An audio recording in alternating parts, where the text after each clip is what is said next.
and at this point we were on tour, like with, and I think we already knew that we were, and someone was calling and just pranking us and giving us shit, and they knew more than they should know, so they were like in an inner circle. So like, oh, I heard you guys signed to Capitol Records. I was like, yeah, we signed to Capitol Records. Like, is that the record label that Nation Ulysses is on?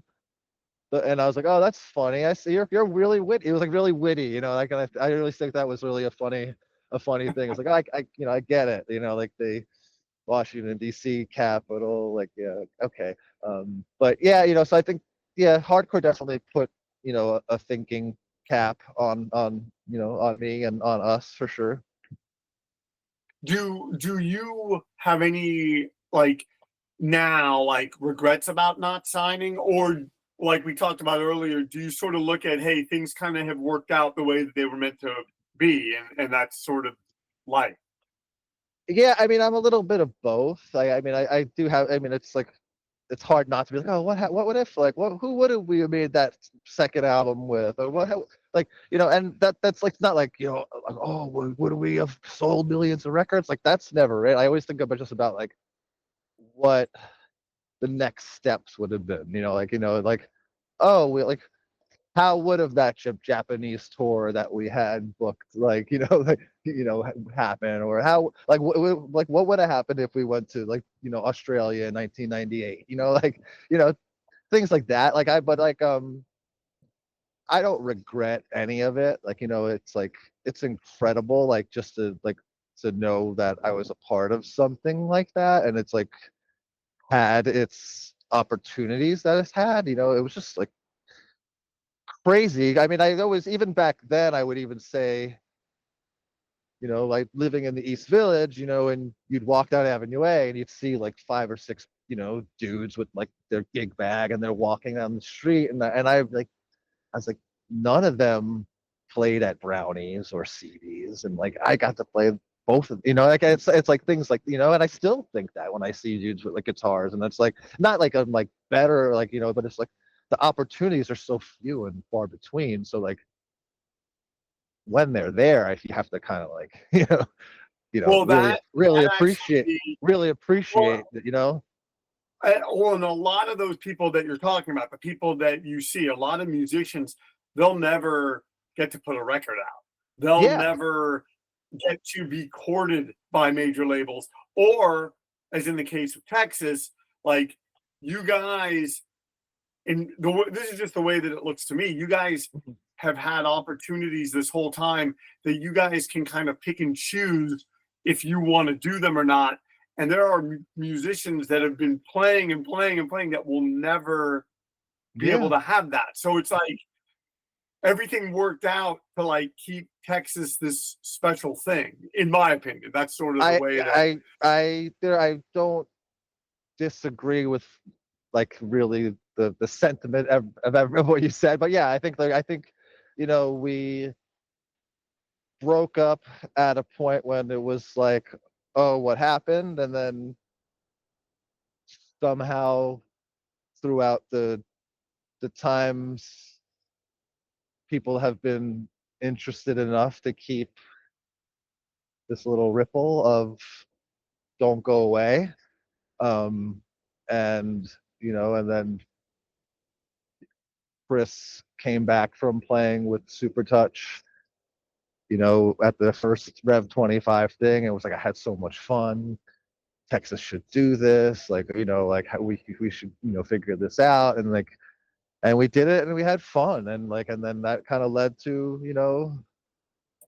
just how, okay, well, that was fun, like, what, like, and then the whatever happened. Oh yeah, so that, no, we did we did the 10-year anniversary thing first. But then before that show, did you guys did sort of like a string of like 3 shows back east for like a friend or something? I remember that. Or am I wrong? So no, so I got the things messed up. So the first one, 2006, we played at Irving Plaza, and that was like a 10-year anniversary thing. And I don't really remember how we got talked into doing it, but I remember thinking like, oh, well, we're gonna play like, maybe we'll play at CB's. That's cool. And then it was like, and this was a 10-year anniversary of Texas. Yeah, so 1996 to 2020, the 10-year anniversary of Do You Know Who You Are? Gotcha. Okay. Which is weird. Like, I don't know, like it was, I don't really remember the impetus of how it happened. Norm and I were roommates at the time. Maybe that had something. I don't know.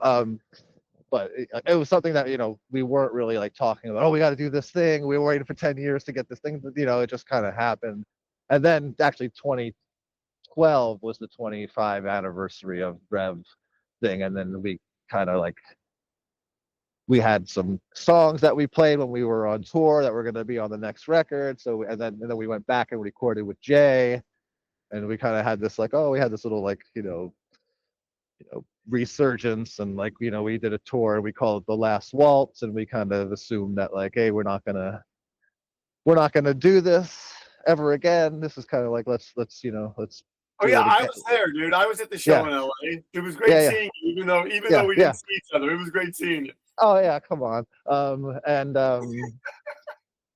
I think that was a really interesting and experience for all of us.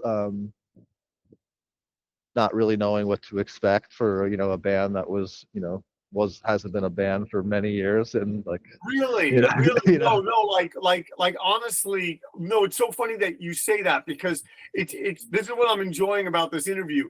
Your perception and my perception totally different, because I'm like, oh, they're playing, it's a slam dunk, this is going to be a big deal, and it was a big deal. Like what I saw when I was there was a big deal. But do you remember when we toured with Game Face?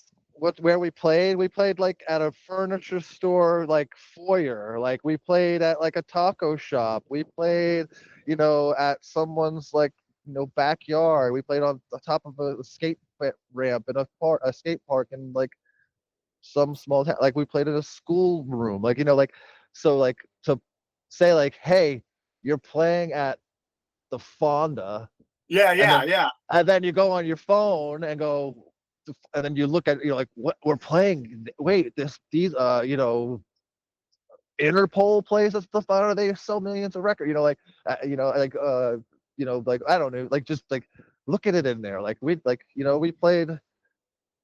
When we played some we played at the Academy early in one of the first shows, but that was when Quicksand and Civ had songs on MTV and they asked us to play, but we weren't playing these 1,200, 1,500 plays,